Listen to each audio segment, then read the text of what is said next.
Hello friends, this is SP Singh and welcome to Smarter Everyday। Dear friends, अगर मैं बात करूं proper Lucknow university की तो उसके अकॉर्डिंग आपकी जो यूनिट सेकंड में आपका चैप्टर 7 चल रहा है, जिसमें हमने थॉर्नडाइक पढ़ लिया, पावलोव पढ़ लिया, स्किनर पढ़ लिया। उसके बाद आता है गेस्टाल्टवादी अंतर्दृष्टि सिद्धांत। जो गेस्टाल्टवादी अंतर्दृष्टि सिद्धांत है उसमें कोहलर आते हैं। कौन आते हैं? कोहलर। ठीक है, तो आज हम कोहलर को जानेंगे, समझेंगे कि आखिर कोहलर का प्रयोग क्या था और कोहलर किस बात पर बल देते हैं, क्या है इनका पूरा सीन आज इस क्लास के माध्यम से हम जानेंगे। डियर फ्रेंड्स, कोहलर का जो बंदर था जिस पे उन्होंने प्रयोग किया था, उस बंदर का नाम था सुल्तान। ठीक है, उन्होंने क्या किया कि इस बंदर को एक पिंजड़े में बंद कर दिया और ऊपर लटका दिए केले। क्या लटका दिए? केले। उसके हाथ में और उस बॉक्स जो था उसमें दो डंडे, लंबे लंबे दो डंडे क्या कर दिया, उसमें रख दिए गए। ठीक है, तो जो सुल्तान था, जो बंदर था, उसने क्या किया, एक डंडा उठाया, उसको उठा करके और उससे केले उतारने लग गया। ठीक है, एक जो डंडा था वो नहीं पहुंच पाया क्योंकि दो उसी नाप के रखे गए थे कि दो अगर जोड़े जाएंगे तो पहुंच जाएंगे। नहीं पहुंचा। अब सुल्तान ने पहले कोशिश की लेकिन नहीं पहुंचा। फिर वो क्या किया, दोनों डंडा ले लिया उसने और खेलने लग गया। जब वो खेलने लग गया तो उसके बाद क्या होता है कि बाई मिस्टेक ऐसा होता है कि वो दोनों डंडे आपस में जुड़ जाते हैं। ठीक है, मान लिया एक डंडा ये है, एक ये है, दोनों से खेल रहे हैं, तो हो सकता है कि इनका ये पार्ट और इसका ये पार्ट आपस में क्या हो गया हो, जुड़ गया हो, है ना। ये पार्ट आपस में क्या हो गया हो, जुड़ गया हो। तो ऐसे जुड़ गया और वो जो डंडा था फिर वो लंबा हो गया, ज़्यादा लंबा हो गया, तो वो केलों तक पहुंच गया। ठीक है, तो इस प्रकार से उसने केले उतारे, खा लिए। तो इस जो ये हमारा जो प्रयोग था इसका, वो किस बात पर बल देता है, क्या शिक्षा देता है, क्या उससे हमें, क्यों हम उसको पढ़ रहे हैं, सब जानेंगे अभी इस क्लास में। ठीक है, सो फर्स्ट ऑफ ऑल गेस्टाल्टवादी अंतर्दृष्टि सिद्धांत, जिसको हम गेस्टाल्ट थ्योरी ऑफ इंसाइट भी कहते हैं, यानी कि अंतर्दृष्टि, अपनी अंदर की सोच समझ अक्ल की बात होती है इसमें। चलिए बढ़ते हैं, बहुत ही बेहतरीन क्लास है, आप लास्ट तक बने रहिएगा। इस सिद्धांत का प्रतिपादन गेस्टाल्टवादियों ने किया है। जो गेस्टाल्टवादी अंतर्दृष्टि सिद्धांत है, इसका प्रतिपादन गेस्टाल्टवादियों ने किया है, इसलिए इसे गेस्टाल्ट सिद्धांत भी कहा जाता है। क्या कहा जाता है? गेस्टाल्ट सिद्धांत। इस सिद्धांत में व्यक्ति परिस्थितियों को समझकर सूझ का प्रयोग करके अंतर्दृष्टि द्वारा सीखता है। यानी कि यह जो सिद्धांत है, इसमें व्यक्ति अपनी समस्या के अकॉर्डिंग, उसके सामने प्रॉब्लम क्या क्रिएट हुई है, वो पहले प्रॉब्लम को समझता है, फिर अपनी सूझ यानी कि अपनी अक्ल का प्रयोग करता है, और फिर उसकी अंतर आत्मा यानी कि अपनी अंदर की सोच से वो क्या करता है, सीखता है। कहने का मतलब है कि इस सिद्धांत में व्यक्ति पहले तो परिस्थितियों को समझता है कि आखिर प्रॉब्लम क्या है, फिर वो क्या करता है, अपनी अक्ल का प्रयोग करता है ना, और फिर उसकी अंतर्दृष्टि क्या कहती है, इसके द्वारा वो सीखता है, फिर उस परिस्थिति से ही सीखता है। अंतर्दृष्टि द्वारा सीखना प्रत्यक्षात्मक स्तर पर होता है। जब सीखने वाला व्यक्ति, कौन है यहाँ पे, सीखने वाला व्यक्ति परिस्थिति के विभिन्न अंगों को भली प्रकार समझकर, यहाँ पे परिस्थिति के विभिन्न अंगों को भली प्रकार समझकर, यानी कि परिस्थिति क्या है, समस्या क्या है, उसको ठीक से समझ लेता है। पहले वो उसकी गहराई तक जाता है, उसको जांच पड़ताल उसकी कर लेता है, समझकर फिर क्या करता है कि वो अपनी सूझ के आधार पर सीखता है, फिर वो अपने हिसाब से उसको सॉल्व करने का प्रयास करता है, और फिर उसकी जो अक्ल जो कहती है, जो उसका माइंड कहता है, उसके अकॉर्डिंग वो काम करता है, और फिर वो उसे सीखता भी है। तो उसके अंदर एक विशेष प्रकार का अंतर्दृष्टि उत्पन्न हो जाती है कि अब मैं, अच्छा होता नहीं कि कभी कभी कोई चीज़ होती है, हम लोग उसको, मान लिया कोई क्वेश्चन ही ले लो, हम उसको सॉल्व कर रहे हैं, नहीं समझ में आ रहा, लेकिन अचानक से क्या होता है, फिर हमारा दिमाग काम कर जाता है और हम क्वेश्चन को सॉल्व कर लेते हैं। वही होती है हमारी अंतर्दृष्टि। क्या होती है वो? अंतर्दृष्टि। कई ऐसे काम हमारी लाइफ में होते हैं जो हम कर रहे होते हैं, नहीं होता है, नहीं होता, लेकिन अचानक से हमारे दिमाग में कुछ आएगा और अब अरे इसका तो सॉल्यूशन मिल गया, ये तो ऐसे हो जाएगा। वही हमारी अंतर्दृष्टि होती है। बात आई समझ में? ठीक है, आ गई होगी। तो कोहलर का प्रयोग क्या है? देखिए, कोहलर ने सुल्तान नाम के एक बंदर को एक विशेष प्रकार के पिंजड़े में बंद कर दिया। कहानी सुना चुका हूं, खाली पढ़ लीजिए। पिंजड़े में क्या हुआ, दो छोटे बांस के टुकड़े इस प्रकार अच्छा, बांस के टुकड़े रखे गए थे। अब ये बताइए बांस के ही क्यों रखे गए? बांस के टुकड़े इसलिए रखे गए क्योंकि मान लिया जो बांस होता है वो अंदर से थोड़ा खोखला होता है ना। मान लिया इधर से भी खोखला होगा, इधर से भी खोखला होगा, दूसरा डंडा जो होगा वो क्या होगा, इधर से भी खोखला होगा, इधर से भी खोखला होगा, तभी तो वो आपस में फंस पाएंगे।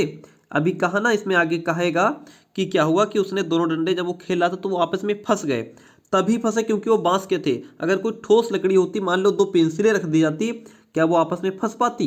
बिना जोड़े, बिना उसको चिपकाए एक दूसरे से पेंसिलें नहीं फंस पाती। बांस का डंडा था, इधर भी पोल था यानी कि होल था, खाली था, इधर भी खाली था, हो सकता है आपस में एक दूसरे से फंस गए हों।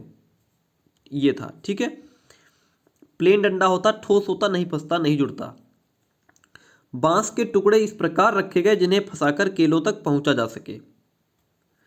पिंजड़े के बाहर कई केले रख दिए गए। बांस के एक टुकड़े से केलों तक नहीं पहुंचा जा सकता। अगर बांस का एक टुकड़ा यूज किया जाता तो उन केलों तक नहीं पहुंचा जा सकता था। लेकिन अगर दोनों बांसों को, सॉरी जस्ट ये क्या हो गया,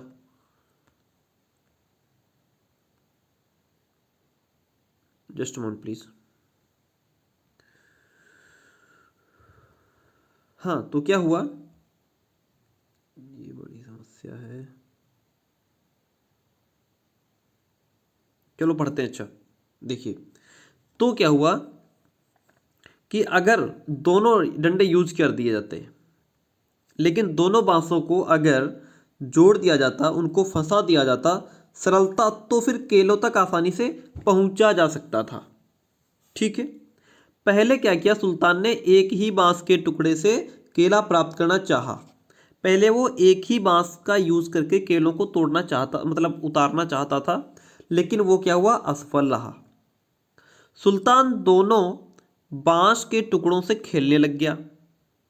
खेलते खेलते दोनों बांस के टुकड़े से एक दूसरे में फंस गए। खेलते खेलते दोनों जो बांस के टुकड़े थे वो एक दूसरे में फंस गए और बांस भैया हो गया क्या, लंबा। सुल्तान ने उससे केलों को अपनी ओर खींचा और केले खा लिए। तो इस प्रयोग में सुल्तान ने पहले तो परिस्थिति को समझा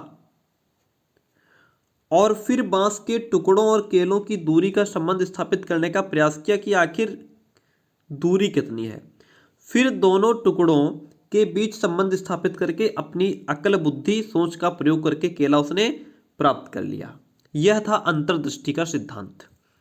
ठीक है, अब हम कुछ बहुत ही इंपॉर्टेंट क्वेश्चन को डिस्कस करेंगे। अंतर्दृष्टि तथा सूझ के सिद्धांत से सीखने की क्या विशेषताएं हैं?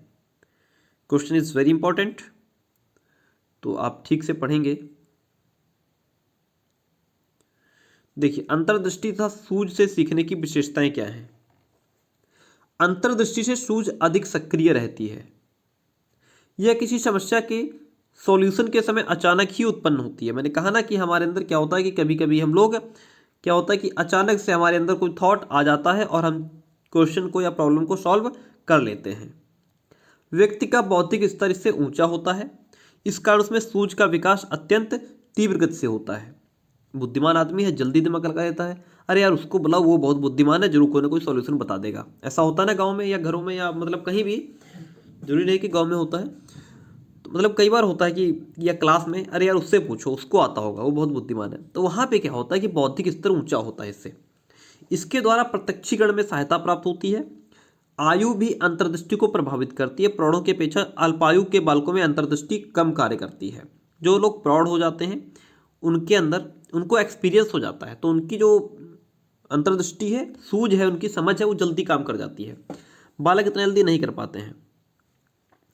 पूर्व के अनुभव ही अंतर्दृष्टि को प्रभावित करता है। भाई आपने पहले कोई अनुभव आपको होगा उस चीज का, तो आप जल्दी से दिमाग लगा लेंगे, अरे यार ये काम हमने पहले किया था, वो भी काम ऐसा ही था। तो आदमी वहां से एक्सपीरियंस ले लेता है, अरे ऐसा ही सेम क्वेश्चन मैंने तब लगाया था, बस खाली इसमें प्लस है उसमें माइनस था, इतना डिफरेंस था। तो पहले जो क्वेश्चन तुमने सॉल्व किया था उसका क्या किया तुमने, पूर्व अनुभव ले लिया। वह अंतर्दृष्टि को प्रभावित करता है, यानी कि इसका इफेक्ट इस पे पड़ेगा और तुम इसके अकॉर्डिंग इसको सॉल्व कर लोगे। ठीक है, लेकिन यह आवश्यक नहीं कि व्यक्ति को अधिक अनुभव होने से उसमें सूझ भी अधिक हो। जरूर नहीं है, कई बार ऐसी प्रॉब्लम क्रिएट हो जाती है जिनका सॉल्यूशन ढूंढना मुश्किल हो जाता है ना। सूझ अवबोध पर आधारित होती है। सूझ द्वारा सीखे गए अधिगम या कार्य की पुनरावृत्ति की जा सकती है। सीखे गए अधिगम का नई परिस्थितियों में भी स्थानांतरण किया जा सकता है। सूझ के द्वारा समस्या का हल करने के लिए किया गया प्रत्येक प्रयास एक दूसरे से संबंधित होता है और पूर्व व्यवहार को संगठित परिवर्तित करने में भी सहायक सिद्ध होता है। तो ये थी एक सिंपल सी कहानी, और इसकी जो विशेषताएं हैं वो भी बहुत ईजी हैं। तो नंबर 1 तो अंतर्दृष्टि में सूझ अधिक सक्रिय रहती है और समस्या निराकरण में अचानक से उत्पन्न हो जाती है अंतर्दृष्टि, है ना। बौद्धिक स्तर ऊंचा रहता है, प्रत्यक्षीकरण में सहायता होती है, प्रौढ़ों की अपेक्षा बालक में कम होती है अंतर्दृष्टि, पूर्व के अनुभव से हेल्प ली जा सकती है ना। तो इस प्रकार से इसकी विशेषताएं हम याद कर लेंगे। फिर हमारे पास क्वेश्चन आएगा प्रभावित करने वाले कारक। सिर्फ 5 कारक हैं, इनको पढ़ेंगे और उसके बाद फिर हमारे पास होगा एक, यानी कि शिक्षा में प्रयोग, बस this much only we have to study today. अंतर्दृष्टि को प्रभावित करने वाले कारक क्या हैं? देखिए क्या क्या कौन कौन से कारक हैं, कारण हैं जो प्रभावित करते हैं अंतर्दृष्टि को। बुद्धि अंतर्दृष्टि को प्रभावित करने वाला महत्वपूर्ण, भैया सब कुछ खेल तो बुद्धि का ही है, तो फिर क्यों ना इसका इफेक्ट पड़ेगा, पॉजिटिव भी पड़ेगा कभी निगेटिव भी पड़ेगा। उच्च बौद्धिक स्तर वाले जीवों में अंतर्दृष्टि अधिक होती है, जिनकी बुद्धि लब्धि ज्यादा होती है, जो बुद्धिमान होते हैं उनका दिमाग ज्यादा जल्दी काम कर जाता है, तो उनका बौद्धिक स्तर ज्यादा होता है, अंतर्दृष्टि सूझ समझ उनकी ज्यादा होती है। अंतर्दृष्टि को प्रभावित करने वाला एक अन्य प्रमुख कारक है अनुभव। भैया अनुभव बहुत काम करता है, एक्सपीरियंस बहुत काम करता है। ठीक है, किसी चीज का आपको एक्सपीरियंस है तो आप उस बेस पे काम कर ले जाते हैं, प्रॉब्लम को सॉल्व कर लेते हैं। प्राप्त अनुभव, जो भी एक्सपीरियंस उसको मिला, उसी के बेस पे आदमी अपनी किसी भी समस्या का समाधान जल्दी कर लेता है। प्रत्यक्षीकरण अंतर्दृष्टि का मुख्य आधार, भैया कहते हैं ना कि जैसे आदमी एक्सपीरियंस होल्डर डॉक्टर के पास जल्दी दौड़ता है, क्यों? क्योंकि उसको अनुभव हो चुका है इन चीजों का, उससे एक्सपीरियंस है। आदमी पुराने वकील के पास जल्दी दौड़ता है, अरे भैया वो जल्दी प्रॉब्लम सॉल्व कर देगा, जल्दी केस लड़ लेगा, हमको जिता देगा, क्योंकि उसको अनुभव है, वो केस लड़ता रहता है, उसका काम ही यही है, उसको एक्सपीरियंस हो गया, तो वो आपकी समस्या को सॉल्व करने का समाधान भी जल्दी ढूंढ लेगा। नए आदमी के पास जाओगे बुद्धि लगाएगा और इसको वो बुद्धि लगाएगा और ये अपने अनुभवों के बेस पे काम करेगा। प्रत्यक्षीकरण अंतर्दृष्टि का मुख्य आधार होता है, यही अंतर्दृष्टि का विकास करता है। समस्या की रचना भी अंतर्दृष्टि को प्रभावित करती है कि आखिर समस्या प्रॉब्लम क्रिएट कैसे हुई है। प्रयास भी, यानी कि हमारे एफर्ट्स भी अंतर्दृष्टि को प्रभावित करता है। किसी भी क्रिया के मूल में प्रयास अवश्य निहित रहता है कि हम एफर्ट्स तो लगाएं, अपना प्रयास तो करें, अपना प्रयास करेंगे तभी बुद्धि खुलेगी और हमें हमारे अंदर अंतर्दृष्टि आएगी, हम उस चीज को जान पाएंगे, समझ पाएंगे। अंतर्दृष्टि सिद्धांत का शिक्षा में क्या उपयोग है, ये टॉपिक मैं सबके पढ़ाया हूं, मैंने पावलोव का भी पढ़ाया है, स्किनर का भी पढ़ाया है, और एक कौन सा पढ़ाया है, पावलोव, स्किनर, हाँ थॉर्नडाइक। इन सबका जो है शिक्षा में क्या प्रयोग है, भैया यहाँ से हमसे आप स्टाम्प पेपर पे लिखवा लो, क्वेश्चन में जरूर पूछा जाएगा, एक चाहे किसी का भी आ जाए, एक का जरूर आएगा कि इस सिद्धांत का शिक्षा में क्या प्रयोग है।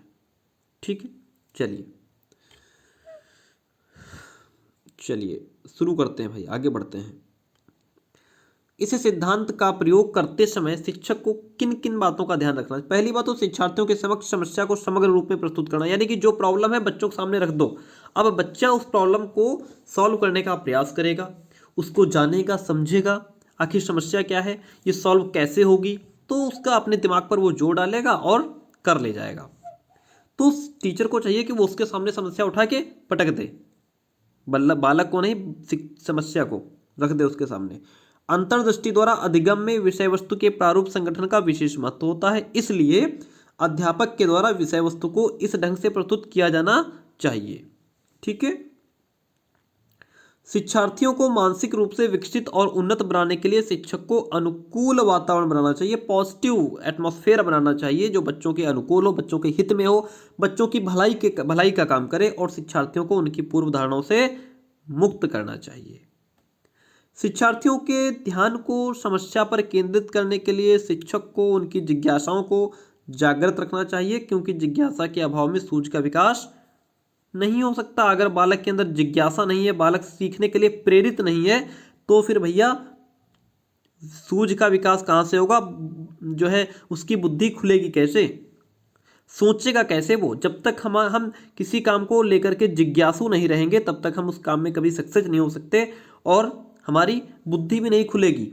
हमेशा जिज्ञासा होनी चाहिए, अरे हम इसको हमको सीखेंगे, हम करेंगे, हम करके रहेंगे, ये हमारे अंदर जिज्ञासा होनी चाहिए। तभी हमारे अंदर नए नए थॉट्स आएंगे, विचार आएंगे, अलग अलग प्रकार की बातें आएंगी और हम सर्वाइव कर पाएंगे, आगे बढ़ेंगे।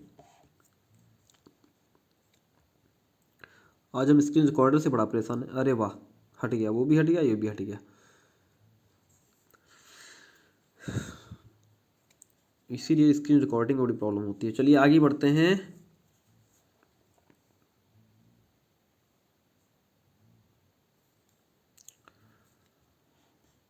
अच्छा, मैं एक बात कहना चाहूँगा, आप में से जितने लोग क्लास देख रहे हैं, अगर, चलिए मैं लास्ट में बात करता हूँ। अच्छा, पहले क्लास कंप्लीट कर लेते हैं, फिर बात करते हैं इसकी।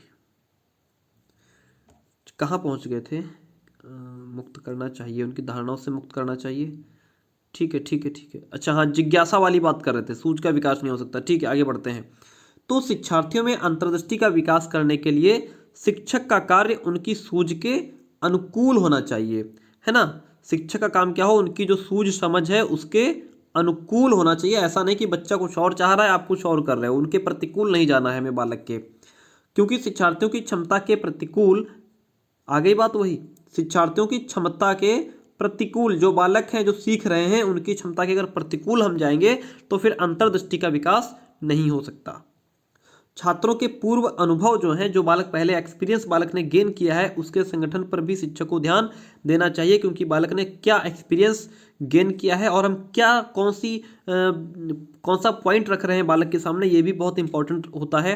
क्योंकि अंतर्दृष्टि द्वारा जो लर्निंग होती है उसमें अनुभव अधिक सहायक सिद्ध होते हैं। बालक सीख क्या रहा है, अधिगम क्या कर रहा है, लर्निंग क्या है। प्रेरणा का, यानी कि अंतर्दृष्टि से सीखने में अत्यधिक महत्व होता है। उद्देश्यों का स्पष्ट ज्ञान न होने पर छात्रों में अंतर्दृष्टि का विकास नहीं हो सकता। सबसे बड़ी चीज़ है अपना भैया उद्देश्य भी तो क्लियर होना चाहिए कि बालक करना क्या चाहता है, उसका उद्देश्य क्या है ना। अगर ये इसका कोई नॉलेज नहीं है, बालक को उसका उद्देश्य ही नहीं पता है क्या है, तो बालक ना तो जिज्ञासा रखेगा, ना तो सीखने के लिए प्रेरित रहेगा, कहानी सब खत्म हो जाएगी, ना अंतर्दृष्टि का विकास होगा, ना कुछ हो पाएगा।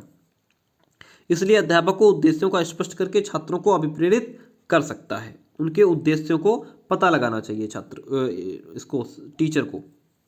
अंतर्दृष्टि के माध्यम से अधिगम का विकास एक एक पद करके धीरे धीरे होता है। अधिगम का विकास धीरे धीरे होता है, इसलिए अध्यापक को विषय वस्तु को छात्रों के समक्ष छोटे छोटे पदों में प्रस्तुत करना चाहिए, स्टेप टू स्टेप चलना चाहिए। इससे उनमें अंतर्दृष्टि विकसित हो सकती है, सूझ विकसित हो सकती है। अध्यापक केवल सीखने की प्रक्रिया को ही महत्व ना दे, बल्कि एक ही विषय वस्तु को अधिगम के तीनों स्तरों पर उनकी स्मृति, बोध और चिंतन अलग अलग प्रस्तुत करे। अध्यापक को अंतर्दृष्टि सिद्धांत का प्रयोग समस्या समाधान अधिगम के लिए करना चाहिए कि जो भी प्रॉब्लम क्रिएट हुई है वो सॉल्व कैसे हो। ठीक है प्यारे दोस्तों, मेरा एक और चैनल है एसपी सर ब्लॉग्स के नाम से। ठीक है, आप में से बहुत सारे लोगों ने मुझे अभी तक यहाँ फॉलो नहीं किया है। जिन लोगों ने कर लिया उनका बहुत बहुत धन्यवाद। जिन्होंने नहीं किया उनसे रिक्वेस्ट है कि हमारा ये दूसरा चैनल है एसपी सर ब्लॉग्स के नाम से, जहाँ हम अपने ब्लॉग्स शेयर करते हैं। तो आई रिक्वेस्ट यू कि आप हमें यहाँ भी फॉलो करें और चैनल को सब्सक्राइब करें। आज की क्लास कैसी रही कमेंट बॉक्स में ज़रूर बताएं। ठीक है, चलिए मिलते हैं बहुत जल्दी नेक्स्ट क्लास में। Thank you.